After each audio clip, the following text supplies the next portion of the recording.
Hello everyone, good morning. बच्चों, Diwali vacation में आप लोगों ने बहुत ही एंजॉय किया है ना? बहुत सारे बच्चे तो 2 साल से एंजॉय कर रहे हैं, लेकिन अभी सेम 1 खत्म हो गया है, सेम 2 अभी शुरू हो गया है। अभी सेम 2 में हमें इतनी मेहनत करनी है ना कि जो सेम 1 की जो कचास है वो हमें दूर करनी है, बराबर। सेम 1 में बहुत सारे बच्चे हैं जो हमें पता है कि भाई टेक्स्ट बुक नोटबुक इनकम्प्लीट थी, तो इस सेम 2 में ऐसा नहीं चलेगा, है ना? वो सब आपको कंप्लीट करना है और रेगुलर आपको जो writing work, homework, class work जो भी दिया जाए वो आपको फिनिश करना है। Okay sorry. सेम 2 में हमारा जो हिंदी में फर्स्ट चैप्टर है वो चैप्टर नंबर 10 हेर फेर। ओके, हेर फेर है। अभी उसका मीनिंग क्या होता है भाई? अदला बदली, है ना? हमारे साथ भी बहुत बार ऐसा होता है कि भाई हेर फेर हो जाती है, अदला बदली हो जाती है। कोई बार हमारे पास बहुत सारी खुशी आ जाती है, बाद में क्या होता है कोई बार बहुत सारा गम भी आ जाता है।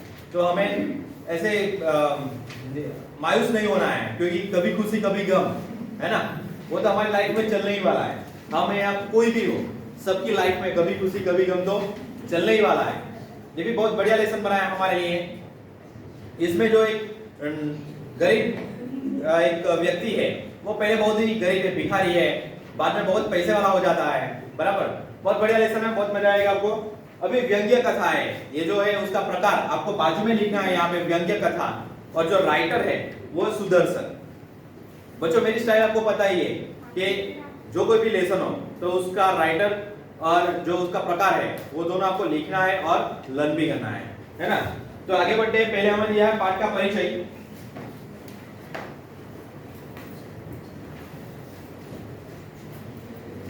प्रस्तुत कहानी में देखो बच्चों, आपको यहाँ पे अंडरलाइन करना है कहानी।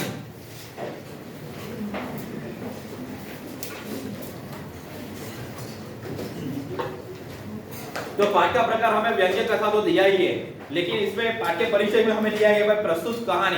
यानी कि एग्जाम में ऐसा कुछ पूछा जाए कि भाई ये जो हेरफेर पाठ है उसका प्रकार क्या है, और ऑप्शन में अगर हमें कहानी भी मिले तो हमें याद रखना है कि भाई हमारा पाठ का प्रकार क्या है? कहानी। ओके बच्चों, कथाकार सुदर्शन ने अमीर व्यक्ति और गरीब व्यक्ति की मानसिकता को बहुत सुंदर ढंग से प्रस्तुत किया है। समय बदलने के साथ एक रंग राजा बन जाता है और उसकी मानसिकता में परिवर्तन हो जाता है। यहाँ पे एक शब्द है आपके लिए, रंग। रंग यानी कि क्या? रंग यानी कि क्या? गरीब व्यक्ति। ओके, तो ये कहानी में हमें दिया है कि भाई एक गरीब व्यक्ति है, वो एकदम पैसे वाला हो जाता है, अमीर हो जाता है, तो उसकी मानसिकता जो है, बराबर, जो मेंटालिटी वो पूरी चेंज हो जाती है। कैसे? तो वो अभी हम देखते हैं फर्स्ट पैराग्राफ। एक गरीब मजदूर सारा दिन खून पसीना एक कर देने वाली मेहनत करने के बाद सांझ के समय 2 आने यानी कि पैसे अपनी फटी पुरानी चादर में बांधकर शहर से निकला और मजदूरों की बस्ती की ओर चल पड़ा। बहुत दूर से उसने अपने कच्चे झोपड़े से उड़ते हुए धुएं को आकाश में देखा, तो वो समझ गया कि उसकी माँ उसके लिए खाना पका रही है। देखो, एक बहुत ही गरीब व्यक्ति है। अभी आपको अंडरलाइन कहां पे करना है कि भाई 2 आने, कितना पैसा कमाकर, भाई 2 आने कमाकर वो चलता है। किसमें बांधकर चलता है? तो भाई वो पुरानी जो चादर है उसमें बांधकर वो चल रहा है। कहां चल रहा है? बराबर, किसकी ओर चल रहा है? तो मजदूरों की बस्ती की ओर चल रहा है। अभी उसकी जो झोपड़ी है, बराबर, गरीब व्यक्ति है तो उसकी झोपड़ी होगी, तो झोपड़ी में से धुआं ऊपर जा रहा है आसमान में, तो उसने सोचा कि भाई उसकी जो माँ है वो उसके लिए खाना बना रही है। वह नंगे सिर नंगे पांव जा रहा था। उसके घर में एक चूल्हे और 4 बर्तनों के अलावा कुछ नहीं था। आपको यहाँ पे अंडरलाइन करना है कि उसके घर पे क्या था? एक चूल्हा और 4 बर्तन, इसके अलावा कुछ नहीं था। मगर फिर भी वो खुश था। देखा, ये बहुत ही संतोषी व्यक्ति था कि वो खुश था। उसकी चादर में 2 आने बंधे थे और दिल में आशा भरी थी। देखा, चादर में 2 आने थे और दिल में बहुत सारी आशा थी। आशा तो हमें रखनी ही है, बराबर। हमें हर हाल में ऐसे सोचना है कि भाई मैं भी एक दिन बड़ा इंसान बनूंगा, मैं भी एक ऐसी ऊंचाई पे जाऊंगा कि सब लोग मेरे को याद करेंगे और मेरे को सैल्यूट करेंगे। आगे का पैराग्राफ देखते हैं बच्चों।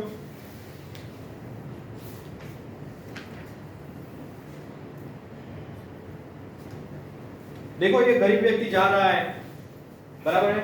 सामने से एक बारात आ रही थी, मजदूरों ने उसे देखा, तभी उसे यह ख्याल आया, हो सकता है कि कभी मेरा ब्याह हो, मैं भी कभी बारात लेकर निकलूं, उस समय में कितना प्रसन्न होऊंगा, मेरे साथ बाजे बज रहे होंगे और डैश डैश डैश।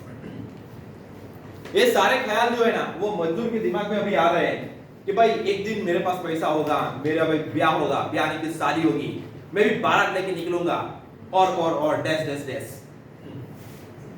बारात के आगे चलने वाले नौकर ने उससे कहा, एक तरफ हट जा छोकरे। मजदूर के ब्याह की कल्पना मिट्टी में मिल गई। वो खींचकर बोला, क्यों हट जाऊं? सड़क सिर्फ तुम्हारी नहीं है, इस पर हम भी चल सकते हैं। बारात वालों ने उसे पीटा, उसकी चादर फाटी और उसे उठाकर सड़क के किनारे झाड़ियों में फेंक दिया। पहले तो यहाँ पे आपको अंडरलाइन करना है कि भाई कहां फेंक दिया, कि सड़क के किनारे झाड़ियों में फेंक दिया। देखो बच्चों क्या हो रहा है कि वो गरीब आदमी अभी घर पे जा रहा है, तो उस टाइम पे एक बारात आ रही है। उसने सोचा भाई एक दिन मेरी भी बारात जाएगी, बराबर, मैं भी शादी ब्याह रचाऊंगा। और उस टाइम पे वो जो सैनिक थे, मींस नौकर, वो चल रहे थे, उन लोगों ने क्या बोला कि भाई साइड पे हट जा, बाजू में हट जा, क्योंकि अभी बारात जा रही है। तो ये मजदूर खींचकर बोला, भाई चिल्ला के, भाई ये जो सड़क है ना वो सिर्फ तुम्हारे लिए अकेले के लिए नहीं है, सबके लिए है। ओके, तो बारात वालों ने क्या किया, उसको पीटा, मारा और सड़क के किनारे झाड़ियों में फेंक दिया। अभी आगे देखते हैं। बारात चली गई। बारात के बाजों का शोर धीरे धीरे दूर जाकर शहर के प्रकाश में गायब हो गया। अब वहां अकेला मजदूर था।